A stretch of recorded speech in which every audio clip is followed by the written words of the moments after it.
E aí, pessoal, tudo bem? Tá começando mais um do Oeste Podcast e, bom, queria já pedir para vocês que estão acompanhando esse vídeo de seguir, de curtir o canal, de curtir, seguir lá, dar uma força pra gente que ajuda muito. E sem mais delongas, eu já queria apresentar o meu convidado de hoje, que ele vocês vão ver pela voz, você poderia até estar no meu lugar roubando o meu programa. Com vocês, Leca Penny. Fala galera, boa noite, boa noite Anderson. Olha só que inveja, cara. Eu queria ter sua voz, cara. Não, só também não é das piores, não. Não, eu forço pra... A minha é assim, na verdade.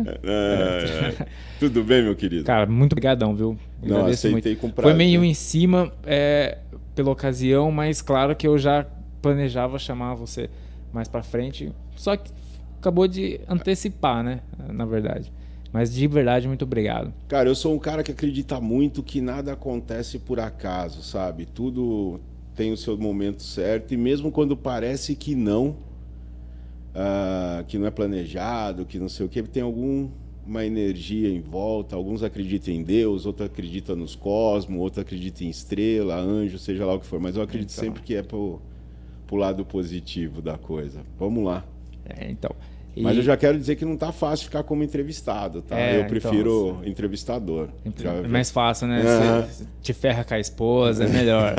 Isso é só para descontar? Então. Entendi. Não funcionou, a Dani não veio, né? Não daria tempo de jeito nenhum ir para Campinas e vir para cá, sem chance, infelizmente. E por falar na Dani, eu acho que com certeza ela deve imaginar que ela trabalha, certo? Trabalha, ela é orientadora pedagógica em escola em Campinas. Eu acho que ela não deve aguentar desaforo pra casa, assim, de chefe, sabe? Porque ela deve falar, cara, meu marido... Não é que nem o pai do Cris. Ela deve falar, meu marido tem 3 empregos, cara, eu não vou aguentar isso. Dependendo do ponto de vista, são 4, né? 4? Olha, eu sabia que era Uber, professor... A rádio.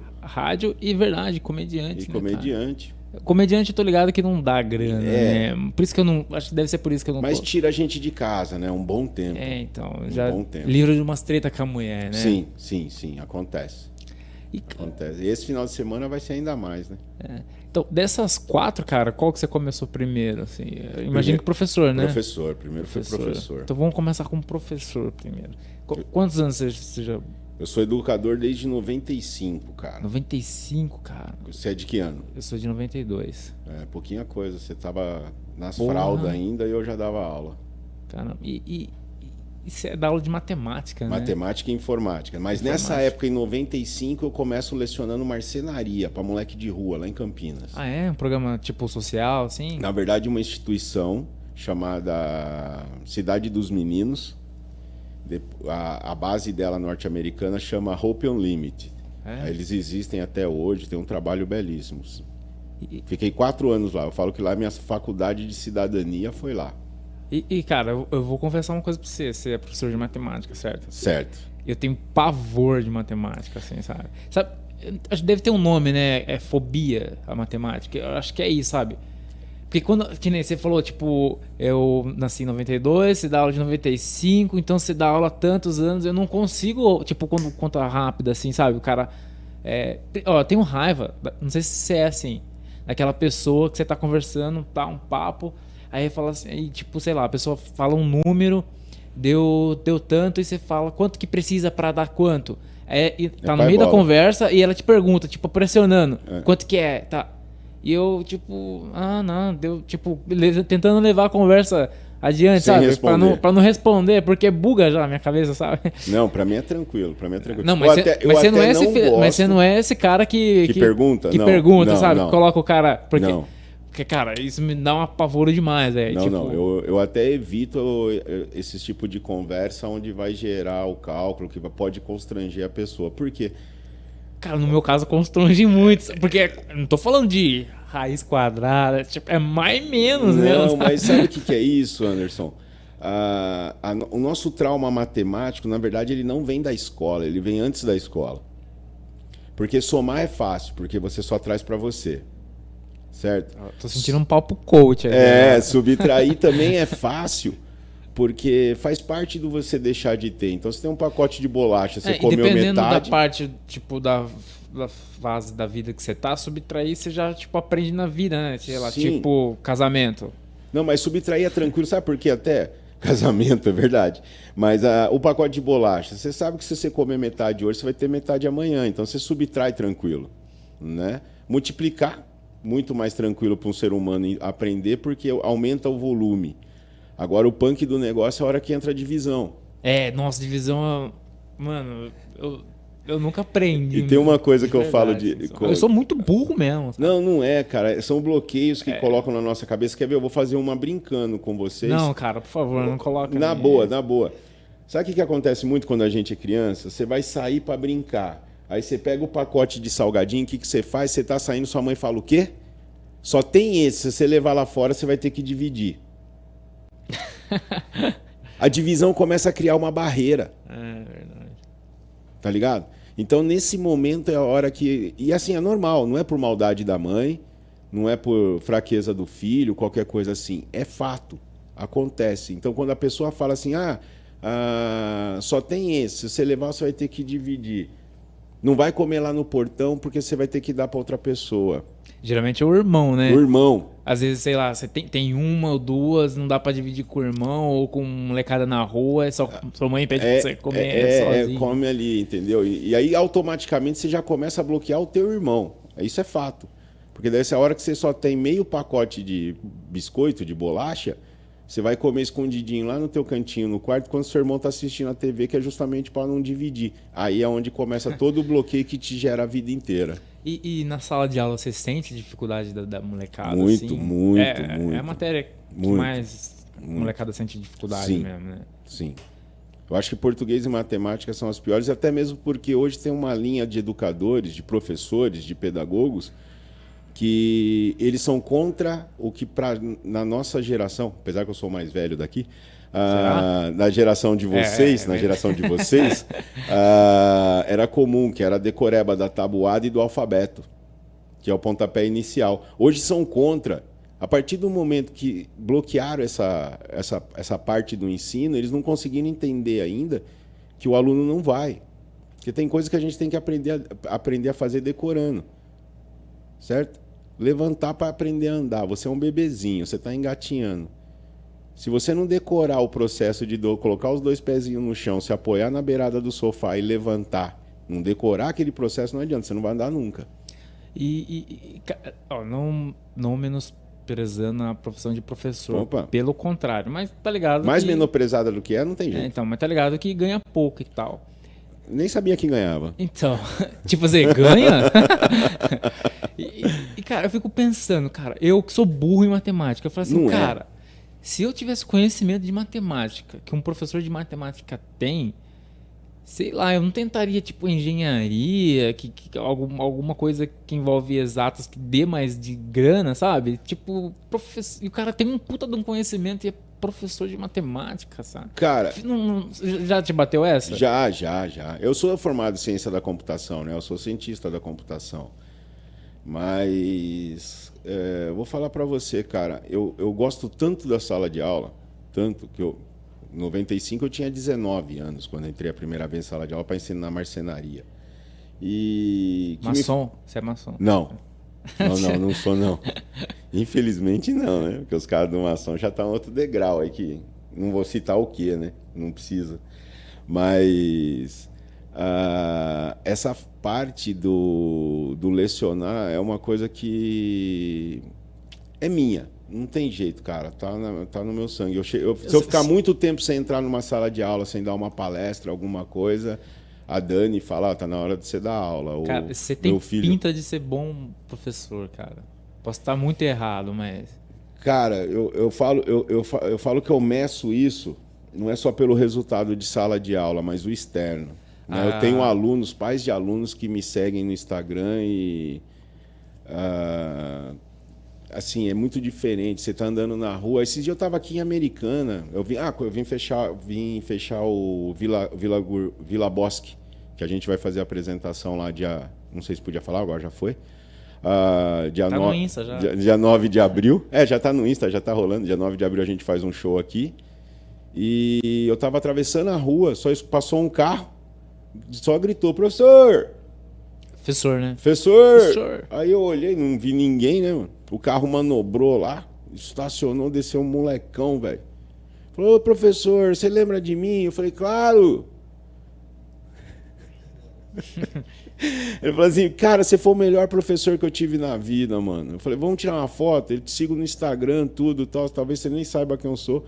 Fiz a foto com o cara, tudo. É bacana demais. Da hora, né? É bacana demais. É história bacana demais. Tem histórias tristes também. Mas eu me pego muito nas boas. A molecada que você dá aula tem que idade mais ou menos? Agora eu tô, pela primeira vez eu peguei 6º ano, cara. 10, 11 anos de idade. Pela primeira vez. É muito louco porque a molecada... Eu tenho uma beleza exótica, né? Sim, a gente notou aqui. E a galerinha chega no primeiro dia de aula, 6º ano, vindo de uma escola. Se fechasse, tipo assim, sei lá, aqueles programas de auditório que tinha, tipo, de namoro, sabe?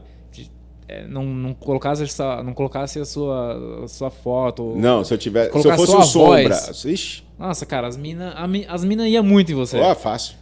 O problema é a hora que caísse o véu. A sua voz é da hora. Não, mas assim, aí fica bem essa, né, mano? Então, quando a molecadinha me viu assim entrando na sala, deram aquele gelo. A hora que eu me apresento, não sei se dá tempo, mas é muito engraçado eu me apresentar na sala de aula, porque meu sobrenome é Capenê, né? E aí eu começo, né? Meu nome é K.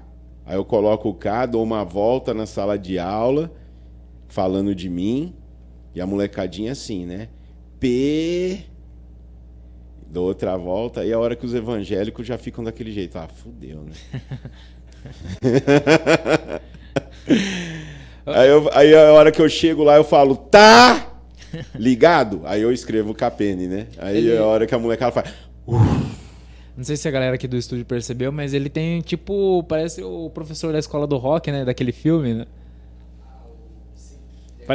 Jack Black. Jack Black. Parece o Jack jeitão, mito, assim. né? E jeitão também, cara. Eu sei, pelo convívio que a gente tá tendo agora e tal, no meio da comédia, eu acho que não. Mas você tem muito também o estereótipo daquele professor esquerdão, né? Não tem? E pior que eu não sou, hein, então, velho? não é, mas tem, você sabe que tem, já né? Já fui. Então, mas você sabe que você tem, tipo, bandana, cabelo comprido, barbuda, tipo, cara, um fã do Tchê inscrito. É muito legal, porque assim, como eu tô no estado, eu não fico fixo em escolas, né? Então eu fico um ano em uma, um ano em outra, depende de onde o meu contrato me mandar. E é natural eu chegar na escola, a coordenadora olhar e falar assim, você é o professor de filosofia? É isso, de filosofia também. Aí eu falo, não tinha dinheiro pra maconha, eu fiz matemática. E você deixou de ser comum, não sei lá, quando você começou a trabalhar? Mais ou menos. Primeiro boleto, você... a hora que eu descobri que eu tinha que pagar a conta, eu comecei a achar que o mundo não dava pra ser comunista, não. Mas, tipo, no âmbito escolar, a maioria dos professores são mais pra esse lado, né? Você nota, assim, né? Na área de humanas, sim. Na área de humanas, E sim. mais também tipo, mais ainda no... Meu irmão estuda em Ourinhos, faculdade. Uhum. No nível universitário, bem mais ainda, né? Ele fala, a gente troca uma ideia e ele fala que é bem... Cara, até acho assim, não dá... Não chega a ser uma pregação, mas, tipo, é difícil discordar do professor, sabe? Sim. Existe o receio, né? Então, não dá pro professor, não é assim. O professor aí... é um formador de opinião. Isso não tem jeito de esconder. A gente não pode deixar isso. Eu, por exemplo, eu não entro nesse mérito. Né? O máximo Até porque nem cabe, né? Matemática. O máximo que eu tento convencer meus alunos é virar corintiano. Agora, religião e política eu não me também envolvo. acho que já tá errado também, né? Não, mas eu não gosto. Quando começam essas conversas... Não é lugar, né, cara? Eu sou um cara totalmente estudioso político, né? Tive convites na cidade de Sumaré, onde eu resido, para até mesmo vereança, essas coisas. Não me envolvi. Tive programa na rádio político. Eu gosto de política, não gosto de politiqueiro. São duas raças diferentes. Quem faz o político e o politiqueiro são diferentes. Mas eu não acabei que... Não entrando nessa, não. Prefiro ainda comentar, explicar o que eu conheço dos bastidores, do que eu fico sabendo. Porque como eu tô na rádio, né, chega um monte de novidade aí que que está no mundo sombrio da política. E depois, tipo, falando de professor, tá? Você começou primeiro. Dessas 4 que a gente citou, depois você começou pra onde? Uber? Faz tempo que você... Foi assim, foi muito louco, cara, porque a Uber, que hoje é o que eu acabo menos fazendo, né? Você fica em casa? Você tem tempo? Como diz minha mãe, se quiser se esconder de mim, fica na minha casa. Qual que são os seus horários? Não tenho. Meu horário de escola é à tarde. Tarde. De manhã na rádio. Todo dia? Quarta, quinta e sexta. De manhã na rádio? De manhã na rádio. Só que na rádio você tem programa de manhã. E na segunda e na terça à noite. Todas as manhãs, segunda e terça à noite. E de Uber você... Aí eu faço geralmente quinta, quinta, sexta, sábado, se eu não tiver compromisso. Uhum. Entendeu? E aquele... Que é aquele negócio de complementar a renda. E me divertir e ganhar história, né? Então, porque você tem texto do stand-up com Uber tem um monte e tal. guardado ainda. Mas, tipo, é verdade aquele papo que não tá dando mais grana mesmo? O preço da gasolina e tal. Sério? Mesmo com a gasolina autona? Não dá a grana que dava 2 anos atrás, antes da pandemia, né? Isso não seria irônico da minha parte falar isso, mas meus boletos estão todos pagos. Mas você tem 4 profissões. Mas a que me dá dinheiro é só a escola e o Uber, né? A rádio é investimento. Você é meio que sócio? Não, Pra quem não sabe, você tem quantos programas na rádio? 3. Na rádio DW Web, né? JD Rádio Web. Que inclusive eu participei lá. Depois dá uma olhada, tá lá no YouTube, né? Tá. Explosão Cômica. Explosão Cômica. Ele bate um papo com todos os comediantes aqui da região. Muito legal. Indico super ver quem tá assistindo a gente. Aí tem uma Explosão Cômica na segunda noite, às 21 horas. O Força Rock, que é o que me leva pra rádio, né? Que é um programa rock and roll das 19 às 21, toda terça-feira. E o Relaxando com MPB, que surgiu justamente no meio da pandemia. Naquela terceira onda, a gente fazia um programa político, eu e o Célio Guimarães. Nós tínhamos 3 horas de programa todos os dias. Programa jornalístico, na verdade. E tivemos que separar. Não podia ficar mais 2 dentro do estúdio. Não dava certo, vocês não. Cada um foi pro seu lado. Brigar Aí você falou pra ele, não é você, sou eu. Foi isso? Quase isso. Aí chegou uma carta da Secretaria de Saúde falando que a gente não poderia mais, por conta da Covid, ficar 2 dentro do estúdio, né? E aí a gente decidiu separar os horários. Então ele continuou com um jornalismo diferente e eu tive que criar alguma coisa. Simples assim. Aí eu cheguei no dia 15 de março do ano passado lá, sem ideia nenhuma, só que eu chegando na rádio, eu estava ouvindo uma rádio de dial e era aniversário de morte de Tim Maia. Eu falei, vamos fazer um som de Tim Maia? Vamos. Aí tocamos um Tim Maia, tudo. Falei assim, vamos tentar rolar só MPB, ver o que dá. Aí virou estouro. Mas voltando um pouquinho no papo de Uber, que história você tem que já aconteceu contigo mesmo, assim, real? Não, aquelas 3 que eu conto é real. Do gay de Campinas? Sim, são reais. São reais. São Caramba. reais. Mas essa aí, quem quiser ver, vai ter que ir no show, né? Não vou contar. Porque faz parte do script ainda. Assalto teve já? Não, graças a Deus nunca passei por nada. Cara, são mais de 6.500 viagens, nunca tive nenhum problema. Você mora em Sumaré? Rodo só em Campinas praticamente. Campinas, Sumaré, Hortolândia. Porra, você... Como diz blindado, hein? Não, que meus filhos falam uma coisa que eu acho que eles devem ter até um pouquinho de razão. Eles falam que os caras entram no carro, dão uma olhada e falam assim, sujou, né, mano? Ele que vai me assaltar. Vou sair daqui. Então é isso, mas assim, o Uber me ajudou muito, né? Eu estava num momento de transição mesmo, eu não sabia se eu voltava para o mundo da informática, se eu voltava para a sala de aula, o que eu ia fazer. E aí um dia meu moleque falou, pai, você gosta de conversar, você gosta de dirigir, por que você não vai fazer Uber? Eu falei assim, a gente pode estudar o caso, né? Quem sabe? E aí a gente começou a fazer uns cálculos tudo tal, e meu filho falou assim, pai, só que você vai ter que aprender a ter paciência. Aí eu falei assim, eu sou super paciente. Ele falou, é. Te conhece. Aconteceu um caso curioso comigo, que um tempo atrás eu tentei fazer Uber Black, sabe? E esse negócio de lance politicamente correto, eles não deixaram eu participar, sabe? Tipo, eu falei, só porque eu sou branco? Eu perguntei pra eles, né? E eles falaram, não, Anderson, é porque você tem um Palio. Piada ruim. Você queria fazer Uber Black com Palio. Na verdade, Palio não devia nem pensar, né? A partir de que ano? Devia assim, ser Palio devia ser carro para terceira idade, sair das 2h da manhã às 4h30 só de casa, porque atrapalha o trânsito. É? Putz, depois do Celta, mano. Mas que história mais rolou, assim, de história de Uber? Cara, teve uma que foi pesada. Essa não dá piada, não, mas eu peguei uma passageira senhorinha já, e naquela época podia ir no banco da frente, né? E aí ela sentadinha aqui do meu lado, e a gente trocando uma ideia, uma viagem longinha dentro de Campinas. E aí eu perguntando para ela falando que ela tinha 7 filhos, que ela estava indo para casa da neta, tudo e tal. Eu falei assim, nossa, 7 filhos, 14 netos, 2 bisnetos, de domingo o almoço deve ser uma maravilha, né? A velhinha começou a chorar, mano. Nossa. Ela falou assim, ninguém me visita. Eu falei assim, como assim? Ela falou assim, não, eu não recebo visita. Praticamente meus filhos não lembram que eu existo. Só essa minha neta e esse meu filho. E ela chorando. E eu naquele momento falei, caraca, sabe o que faz, o que falar, né? Aí eu olhei pra cara dela e falei assim, a senhora já parou pra pensar que um monte de gente já tentou 7 vezes e não acertou nenhuma? Ela falou assim, o que você está querendo dizer com isso? Eu falei assim, dos 7 seu filho, uma senhora acertou. A senhora tem que agradecer a Deus por pelo menos uma. Tem muita gente que não acerta. Tenta 10, 12, 15 vezes cara. Não acerta. Nossa. E aí a velhinha parou de chorar, virou minha amiguinha e foi bem, terminamos a viagem tranquila. Mas essa é uma das histórias assim mais... Cara, dá piada assim, hein? É que eu não queria mexer. Dá pra ser um exagero aí. Dá. Mesmo que a véia seja o alvo, mas dá pra fazer piada assim. Dá, mas assim, foi uma história que pra mim marcou muito, entendeu? Porque não, mas a história é muito bonita. Muito forte, né? Então eu acabei... Ela chegou até a aparecer no meu script, mas aí eu resolvi... Falei, eu não vou mexer com isso não, porque vai mexer no... Você vai chorar no palco. Não, a memória das pessoas que estão na plateia, né?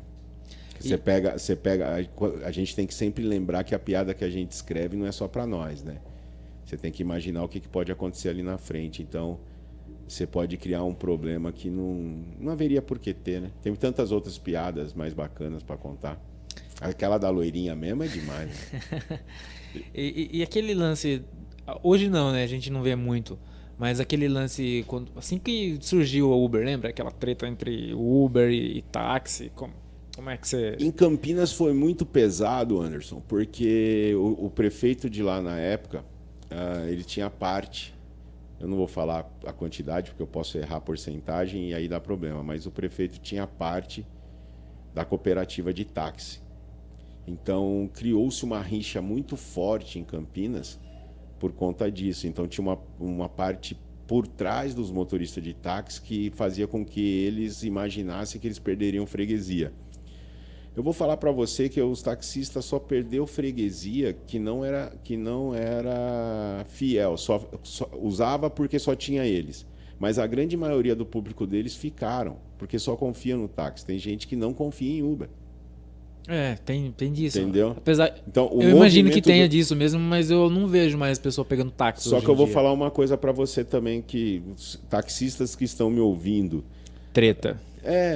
Não adiantou nada, porque já faz aí, sei lá, 8 anos que a Uber está no Brasil, 7 anos, 5 anos, vamos dizer. Nesses 5 anos, os caras não mudaram o método de trabalho. Os caras ainda acreditam que aquele método de 1900 e Guaraná com rolha ainda é funcional. Então, se os caras não mudar, mano, a Uber vai engolir mesmo, não tem jeito. Não é só a Uber, né? Aqui em Campinas aqui em Americana tem um aplicativo novo, Vim Te Buscar. Não sabia. Tem um aplicativo novo, tem a 99, em Campinas tem a InDrive, então tem muita coisa aparecendo por aí. No Rio Grande do Sul mesmo, a Uber não vinga. Porque tem um tal de, se eu não me engano, garupa lá, que os caras usam muito mais do que Uber. No Nordeste, pelo menos em cidade pequena, que eu já fui, é muito forte mototáxi lá. Mototáxi. Tanto que a Uber já colocou no aplicativo as motos. Tá só esperando a liberação da documentação. Mas se você rolar em Campinas, se tiver em Campinas, e você rolar os tipos de viagem, já tem moto lá no meio. É. Aqui também? Aqui também, então. Eu não sabia. E depois, a gente comentou um pouco já sobre o seu trampo na rádio. E que ano você começou na rádio? Na rádio foi tudo no meio da pandemia, velho. Não foi recente, Pra então? mim, foi recente, eu tenho 1 ano e meio de rádio. Você sempre tive vontade? Você, tipo, tem uma voz foda. Vou pra rádio. Você sempre pensou isso? Não. Até porque eu tenho um amigo, irmão, muito amigo mesmo, que a voz dele é muito mais intensa que a minha. O apelido do cara é Trovão. Porra, Mais.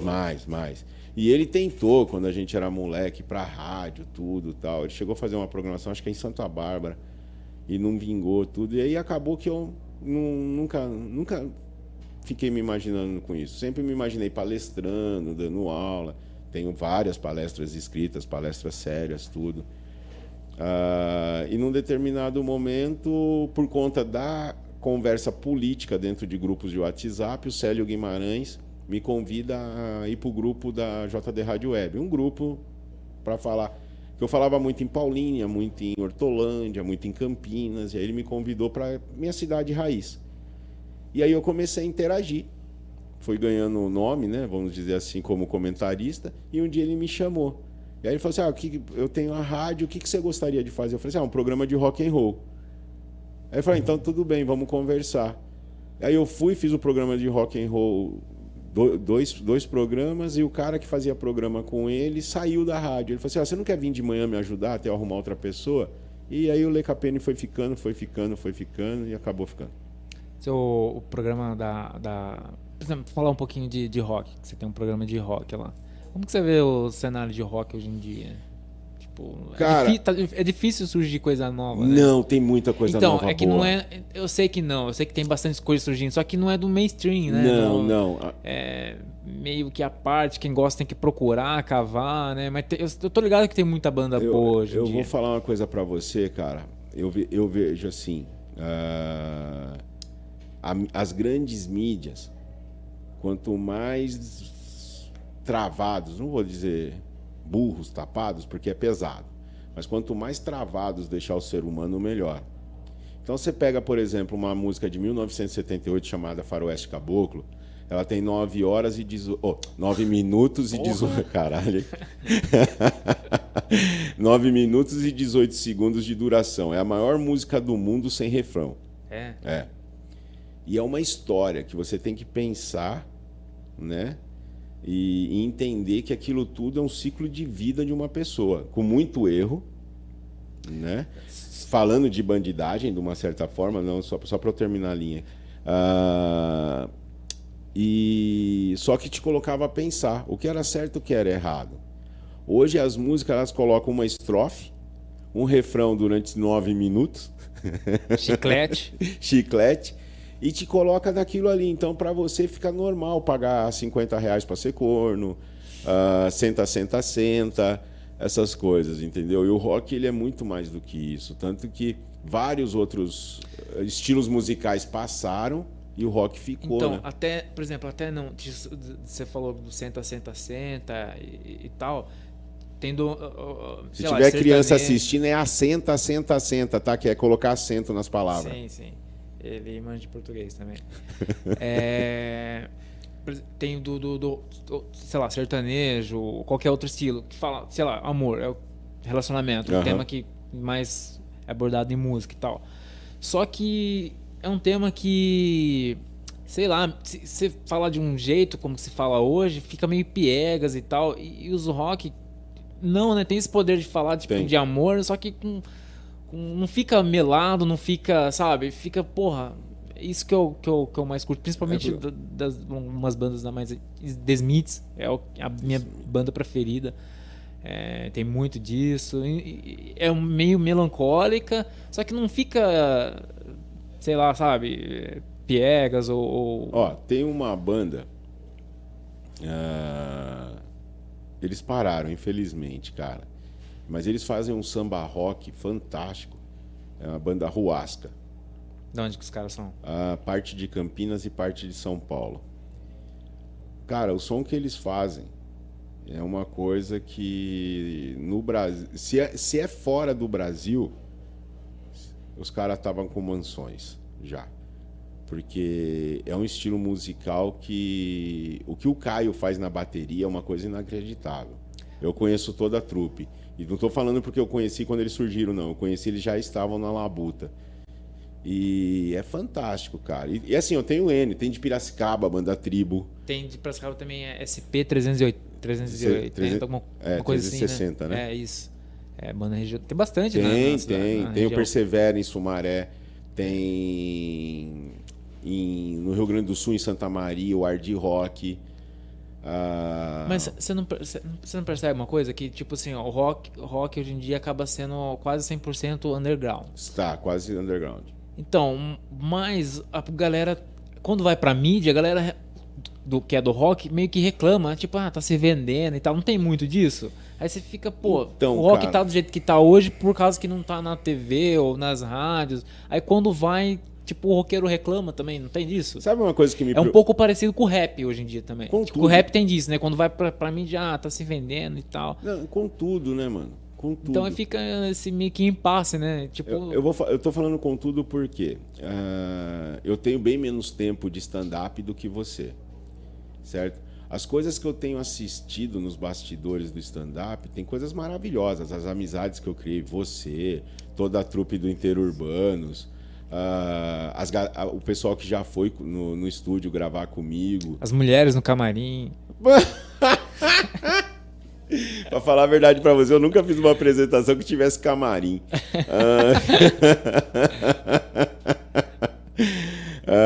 Eu falo isso porque, cara, a gente tem problema nesse mundo também, mano. É um mundo que tá tão pequeno que eu vejo assim, a gente tinha que estar tão unido. Eu acho que é isso que o Explosão Cômica acaba fazendo de uma forma diferente, não melhor do que pior do que as outras pessoas. Mas a gente está conseguindo criar um time, né? E talvez eu só jogue por ser o dono da bola, mas mas assim, a gente está conseguindo criar um time, cara, coisa que nesse tempo que eu tô no stand-up, eu senti muita falta. Criar time é diferente de panelinha, né? Tem gente que fala, tá criando panelinha. Não, panelinha é quando você tem já um time, pode pensar o time que você quiser no seu coração. E lá dentro... União Barbarense. Então, lá dentro, o Tião da Cana tem os amigos dele. Por que você falou, né? Cana e União Barbarense? Né? E o Chiquinho do Trator tem outra levada também dentro do mesmo time. Aí você pode falar que existe panelinhas. A partir do momento que você está criando um time, formando um time, você está tentando fazer o melhor por alguma coisa. Então, a União Barbarense cria, né, e desenvolve no futebol uma vitrine, né, que a região, a cidade de Santa Bárbara não tinha, dependia do Rio Branco, de um Guarani, de uma Ponte Preta para poder ver futebol regional. E o União Barbarense consegue trazer isso. Então, o time do União, foi uma pena acontecer o que aconteceu, mas entender que faz parte disso para dar vitrine a todo mundo. Então, quando eu falo de formar um time, aí você vai entender já por que eu estou trazendo isso para o rock. A galera toda underground, se a gente parar para pensar, hoje o nosso mundo de comédia, ele é underground. Certo? Sim. O nosso, né? O nosso. Que a gente está começando o nosso agora, é underground. Sim. E o que acontece? Quando a gente começa a evoluir, as pessoas começam a achar que a gente está pondo máscara, que está criando panelinha, etc. e tal. Se você não tiver sabedoria de quem você é, você cai. Né, mano? Olha o que vai acontecer comigo amanhã. Amanhã eu abro o Diogo Almeida, cara. Cara, que foda. Amanhã eu vou abrir o show do Diogo Almeida no Teatro Iguatemi. Né? Primeira vez que você vai abrir um show grande assim? Sim. Como que você conseguiu? Você mandou direto pro cara? Pedindo. Pra ele mesmo? Pedindo, de verdade. Tietando. Sem vergonha nenhuma. Já deu a carteirada, sou professor? Não, também, né? Lógico, né? Sou seu fã e é verdade. Por ser professor, não tem como não ser fã do Diogo Almeida. Diogo Almeida é um comediante que ele foi professor e o stand-up dele é sobre professor e sala de aula, sala dos professores. E a galera de professores se identifica muito e o show é praticamente a plateia de professor. É isso mesmo. Então, assim, foi um contato direto, uma tietagem mesmo de... teve um comediante amigo que me deu o contato, né? Ele pediu que eu não revelasse o nome dele, mas um beijo no seu coração, muito obrigado. E aí a gente pensar nesse... Foi o processo natural mesmo, de pedir, de falar que era fã, tudo, tal. Só que eu não tive coragem de pedir nos primeiros contatos, na primeira troca de ideia. Aí um dia eu tava em casa e falei assim, eu não tenho o que perder, né, mano? O mais que eu vou ganhar é ou não. E aí eu mandei um áudio para ele, perguntando para ele qual material precisava mandar para que tivesse oportunidade de abrir um show dele. E aí ele, muito educadamente, respondeu que não precisava mandar nada não, como ele já estava no mundo da comédia, etc e tal, que, ele me daria uma chance. E por falar nisso, para encerrar, como é que você decidiu entrar nesse ramo da comédia? A comédia foi... Você já acompanhava antes? Já, consumidor de comédia há muito tempo, né, mano? Desde a época dos Trapalhões, Jô Soares, Chico Anísio, acho que... Mas stand-up em si? Stand-up com Diogo Portugal. Foi uma levada muito assim, cara. Eu gosto muito, muito, muito. E aí vem aquele boom dessa nova geração, né? Afonso Padilha, Thiago Ventura, Di Lopes, Márcio Donato, próprio Diogo Almeida. E aí vem essa levada. Mas assim, cara, eu sempre consumi muito, muito, muita comédia. Eu gosto muito porque as minhas aulas, como você perguntou, eu tenho que fazer de uma forma que ela não fique mais chata. Leve, né? Pra molecada conseguir entender. Matemática já é um tema maçante, né? Assim. Entendeu? Então, que nem na multiplicação, eu ensino eles quando é com dois ou mais fatores multiplicadores, que na verdade, em vez deles pular uma casa, eles matam. Mete a cruzinha lá, né? Mata a casa. É a forma que eles aprendem. Então, de uma forma irônica, de uma forma hilária, conseguir fazer. E assim, a comédia para mim sempre fez muita parte, porque eu ainda moleque, estudando ainda, foram várias as matérias que eu vi da oxigenação do cérebro com uma gargalhada. É muito grande, aquilo traz vida, aquilo traz saúde, imunidade. Então é isso que... E a sua risada é muito boa. O pessoal do Rio Grande do Sul chama minha risada de gargalhada de galpão. Porque ela bate, é como se tivesse eco, né? Ela fica no... A minha entrevista com o Le Capene lá no Explosão Cômica, a minha sogra assistiu e a filhinha dela, minha cunhadinha, assistiu e ela falou assim, nossa, a risada dele é engraçada. Tem vinheta da rádio que eles usaram minha risada. Assim, muito boa. Mas assim, e é natural, saca? É uma coisa super natural. Mas eu achei muito engraçado quando a Simone do Hard Rock, lá no Rio Grande do Sul, batizou minha risada como gargalhada de galpão. E eu não entendi por que no dia. Depois eu perguntei para ela. Ela falou assim, é porque ecoa, Lê. É muito legal, é muito legal. Contagia as pessoas. Quando você menos espera, a galera tá indo junto. Lê, muito obrigado. Ainda sobre esse papo de comédia, não deu para falar tudo. Bom que a gente volta, que você volta, né, pra gente... entrar mais nesse assunto. Cara, muito obrigado. Eu quem agradeço. Prazerzão você ter aceito esse convite. E siga lá o Lê nas redes sociais, quiser passar o seu Instagram. Quer dizer, na verdade, Instagram, Facebook, tudo que me procurar é @le.capene. C-A-P de pato, N de navio E. Seus programas na rádio. Le.capene. De segunda a sexta, 10h30 da manhã, o Relaxando com MPB. Segunda-feira, às 21h, Explosão Cômica, sempre com um convidado comediante, tá? Nas terças-feiras, às 19h, Força Rock. Isso aí. Lê, muito obrigado. Sou eu quem agradeço. E até a próxima. Valeu, até mais e força sempre, galera.